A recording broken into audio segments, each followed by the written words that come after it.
Bom dia, eu sou a Bárbara Buchala, economista Santander Private Banking, e esse é o Morning Briefing do dia 18 de fevereiro. Refletindo os desempenhos negativos da indústria, do comércio e dos serviços, a atividade econômica recuou 0,73% entre novembro e dezembro, segundo o IBC-BR, conhecido como PIB mensal do Banco Central.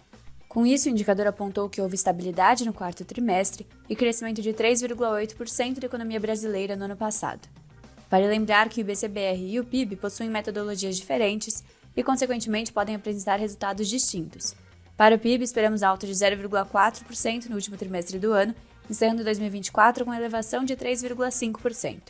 O resultado do monitor do PIB, calculado pela FGVI, conhecido ontem, está alinhado com as nossas expectativas. Ao contrário do IBC-BR, o indicador aponta para avanço de 0,3% da economia em dezembro.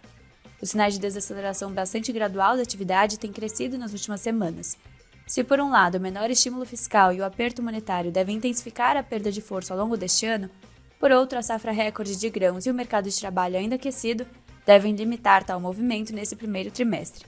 Em painel realizado ontem, o diretor de política monetária do Banco Central, Newton David, e o secretário executivo do Ministério da Fazenda, Dario Durigan, discutiram as perspectivas para a economia brasileira. Durigan mencionou a desaceleração da atividade econômica, com dados iniciais de janeiro e fevereiro também mostrando moderação. O crescimento neste ano será beneficiado pelo setor agropecuário, com serviços e indústria avançando menos, na esteira dos juros elevados e de alta menos intensa da despesa pública. Para ele, a balança comercial continuará robusta, com exportações favorecidas pela safra recorde de grãos e as importações perdendo força com desaceleração da demanda doméstica. O secretário ainda mencionou que a reforma tributária da renda, que buscará ampliar a faixa de isenção do imposto de renda para até R$ 5.000, não deve gerar impacto na agenda fiscal, com o debate se alongando durante 2025. David reiterou as mensagens recentes do Copom, afirmando que a inflação deve seguir acima do limite superior da meta pelos próximos 6 meses, convergindo para 4% no horizonte relevante. Ainda afirmou que o nível de incerteza segue elevado, embora tenha se reduzido e permitido uma redução dos prêmios de risco no início desse ano. David também comentou que existe uma preocupação em manter o nível de segurança na taxa de juros, que deve ser um pouco além do normal por conta dessa incerteza. Com os mercados nos Estados Unidos fechados, a liquidez foi reduzida na sessão de ontem. Depois da queda mais forte do IBC-BR em dezembro, a curva de juros no Brasil fechou ao longo de toda essa extensão.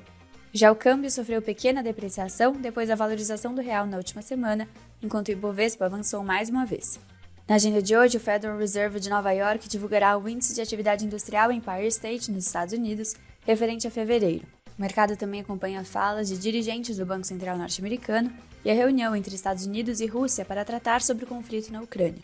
Por aqui, o Tesouro Nacional realizará seu leilão tradicional de títulos pós-fixados. Se você quiser mais detalhes desse e de outros assuntos, acesse o canal do Santander Private Banking no YouTube. Por hoje é só e até amanhã.